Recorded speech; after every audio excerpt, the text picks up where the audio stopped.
ప్రజలందరూ ప్రభుని నమ్మాలి, పరలోకమే ఉన్నదని తెలియాలి.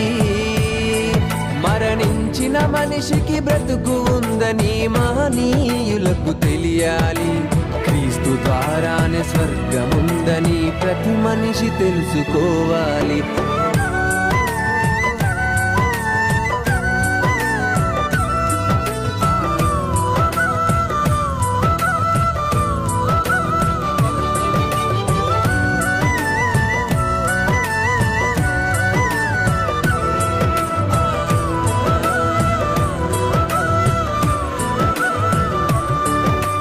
పల్లె పల్లెన సువార్త పనులే జరగాలి,